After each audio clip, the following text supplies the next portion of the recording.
സാധാരണത്തെ പൂരമല്ല എന്ന് നമുക്ക് തോന്നുന്നില്ല. ഇത്രയും അധികം ആളുകൾ തിങ്ങി നിറയുമ്പോൾ ആ ആഘോഷങ്ങൾ പരിമിതപ്പെടുത്തിയെങ്കിലും പൂരത്തിന്റെ ആവേശത്തെ ആർക്കും പരിമിതപ്പെടുത്താൻ കഴിയില്ല എന്ന് ഒരിക്കൽ കൂടി വിളിച്ചു പറയുന്നതാണ് ഈ ദൃശ്യങ്ങൾ. ഈ പുരുഷാരം എന്നുള്ളതാണ് നമുക്ക് പറയാനുള്ളത്, തോന്നാനുള്ളത്. കുടമാറ്റത്തിന് ഔദ്യോഗികമായി തുടക്കം കുറിച്ചു എന്ന് തന്നെയാണ് നമുക്ക് കാണാൻ കഴിയുന്നത്. തിരുവമ്പാടി വിഭാഗത്തിൻ്റെതായിട്ടുള്ള കുടകളാണ് ഇപ്പോൾ നമ്മൾ കാണുന്നത്. അത് നോക്കി നിന്ന് ആസ്വദിക്കുന്ന വലിയ കൂട്ടം ആൾക്കൂട്ടം. മറുവശത്ത് അതോടൊപ്പം തന്നെ പാറമേക്കാവിന്റെ കുടകൾ നമുക്ക് കാണാം. പാറമേക്കാവ് തിരുവമ്പാടി വിഭാഗങ്ങൾ ഇരുഭാഗത്തുമായി കുടമാറ്റത്തിനായി ആദ്യം നിലവിലിരിക്കുന്നു. ഇനി എത്ര കുടകളിൽ 15 മിനിറ്റിനുള്ളിൽ മാറാൻ കഴിയുമെന്നുള്ളതാണ് ഒരു പ്രധാനപ്പെട്ട ഒരു സംശയവും ചോദ്യവും ഒക്കെയായി നമുക്ക് മനസ്സിൽ തോന്നുന്നത്.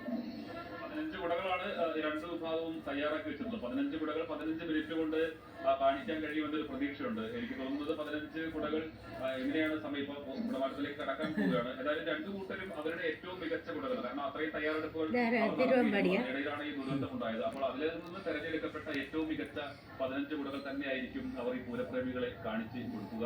ചടങ്ങിലേക്ക് കടക്കുകയാണ്. അതിനുള്ള ഒരുക്കങ്ങൾ ഓരോ നേരത്തെ പറഞ്ഞതുപോലെ അത് ഒരു കൂട മാറിക്കഴിഞ്ഞാൽ അടുത്ത കൂട വളരെ വേഗത്തിൽ എത്തിച്ചു കൊടുക്കണം. അപ്പം അതിന്റെ പുറകിലെല്ലാം തന്നെ കൃത്യമായ ക്രമീകരണം നടന്നാൽ മാത്രമേ അത് അതിവേഗത്തിൽ നടക്കുകയുള്ളൂ.